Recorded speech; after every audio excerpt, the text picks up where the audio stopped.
Hey everybody, what's up and welcome back to Macabre'Gorium Labs presents School of Boredom Spotlights. My name is Bats and today's spotlight is going to take us all the way back to the early 1990s where Paul Reubens, or more commonly known as Pee-wee Herman, would create a PSA aimed at children that kids of that era would not forget anytime soon.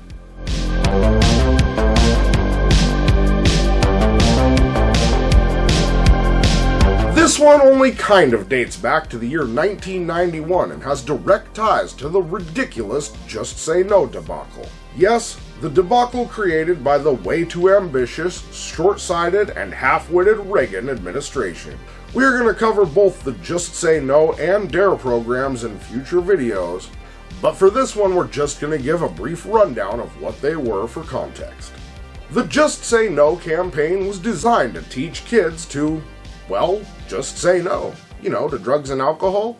And trust me, this campaign worked perfectly. I'm not chicken, you're a turkey. He's right, drug dealers are dorks. Don't even talk to them. In fact, it worked so well that we also got the DARE program, or the DARE program, which stands for Drug Abuse Resistance Education Program. This was a program I was actually involved in back in school in the 1980s, and I'll tell you all about it over on the partner channel, Bats from the Grave. Shameless plug, link in the description. But in short, neither one of them worked. In fact, if memory serves correctly, most of the people I knew that did drugs or drank had a pretty good laugh at the PSAs and anti-drug propaganda while being high or drunk. It became sort of a living meme with people that imbibed. But if you haven't guessed already, the topic of this particular PSA is rather unique. So picture this. You are sitting in front of your television on an average Saturday morning wearing your favorite pajamas with a fresh bowl of Captain Crunch with crunch berries when you get to a commercial break while watching Darkwing Duck or Hammerman, and suddenly you're greeted with the following presentation.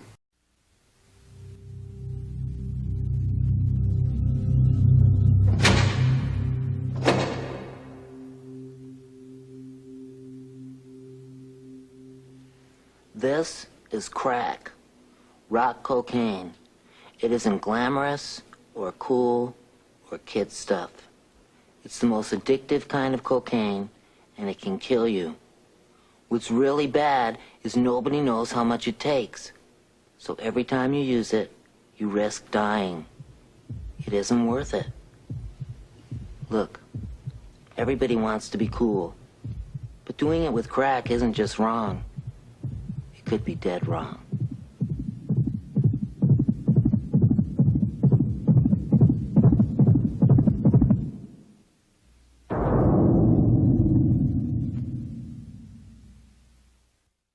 Okay, so now that we have a better idea of what we're talking about in this one, let's take a deeper look.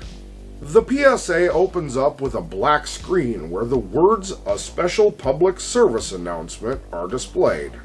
This is accompanied by an ominous, dark, foreboding music that plays in the background.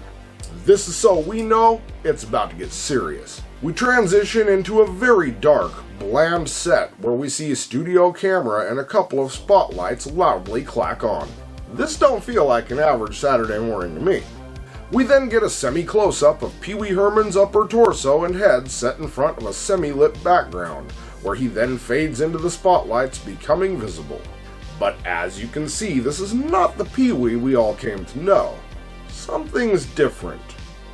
He isn't smiling, he isn't doing any wacky antics, and you don't hear his iconic laugh. Pee-wee then takes immediate focus at the audience and presents them with an example of crack cocaine, even going as far as making sure you know that this is a product of cocaine by stating it is in fact rock cocaine. That's right, a children's television icon just presented kids all over the world with a vial of actual crack cocaine. Now, you have to remember, the average viewer's age range for something like this would be around 3 to 12-year-old children. So if your kids have never heard of drugs, let alone crack cocaine, they know about it now, so let's continue. He then goes on to explain that the drug is very bad for you. It's the most addictive kind of cocaine, and it can kill you. He just pointed out that this particular cocaine was the most addictive, and while that may be true, young minds might take this to assume that normal, regular cocaine is perfectly safe for them. Like I said, these programs were extremely flawed, but let's continue. He then explains to the audience that this stuff can actually kill you. Straight up, he tells your kids they can die. So now they're going to have questions about drugs and death. Good job, Reagan. Good job. Moving on. He goes on for a second or two about how nobody knows how much crack it takes to kill you, and that each use of the drug is like flipping a coin where the outcome is life and death. But he tries to explain it's not worth the risk, which is a fair point. At this point, you can't help but notice that the heartbeat that sounds like a horse running gets louder and faster in the background. Pee-wee then tells the audience that being cool just isn't worth it. Isn't just wrong. It could be dead wrong. The next part is by far the most disturbing part. It fades onto a screen where we see a tipped-over vial of the drug lying on a glass table, or maybe a mirror, with the message, "Don't even try it." Okay, as if that wasn't obvious enough. Wait, the thrill can kill, and then the heartbeat just stops. Then it fades to black.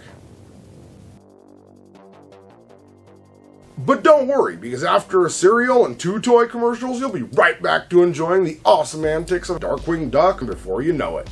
Although we're guessing that there is a lingering feeling of dread left behind after what you just experienced, not sure what to do, you slowly eat your breakfast and try to shake the subtle feeling of fear and contemplate the questions you now undoubtedly have.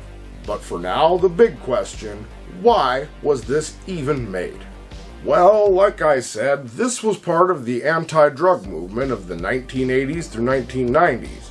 During this time, courts had sort of a public humiliation as a punishment, and oftentimes when a celebrity would make a mistake, their bosses made them make some sort of public statement, and let me tell you, this one was a doozy.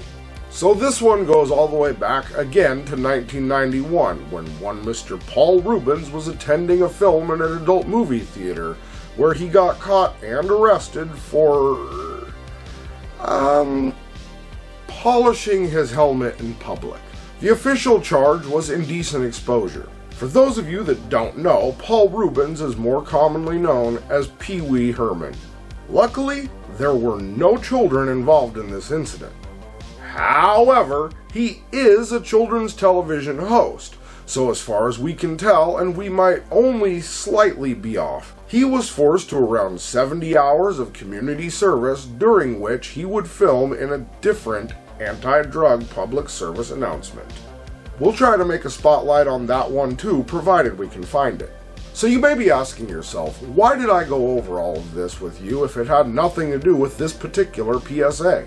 And that would be because a ton of people believe that Mr. Reubens' arrest in 1991 is what made this PSA happen.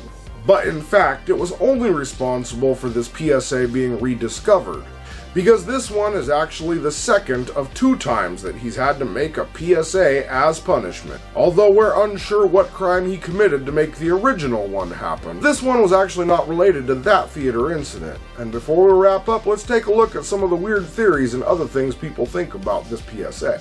The first one is, some people think Pee-wee is in distress. Because of the tone, lighting, setup, lack of character voice, and mannerisms, despite being dressed as the iconic character, some people believe that Pee-wee Herman is being held captive and being forced to film this PSA, and that this was a punishment, and we're guessing that's probably not far off. Some people think he carries a vial of the drug with him at all times. Oh Lord, some people actually think that he carries around a vial of crack cocaine in his pocket, specifically to use to educate people everywhere he goes. It is his stash. Oh my God. Seriously? This one says that some people think the vial he shows the audience is actually from his own personal stash or some from his own personal supply. Pee-wee was paid in drugs. Some ding-dongs out there think that the vial he presents the audience with was his payment for filming the PSA. Wow. Well, that's the internet for you. It takes all kinds, and on that note, I don't even know what else to say. Thanks for joining us today at this interesting look at one of the most memorable PSAs from the 1990s. And be sure to check back next time, because you never know what kind of weird, creepy, odd, strange, or eccentric stuff we have in store. My name is Bats, and this has been School Board of Spotlights. We'll see you in the next one, and as usual, think for yourselves, be excellent to each other, and of course, keep it creepy. And never forget, the thrill can kill.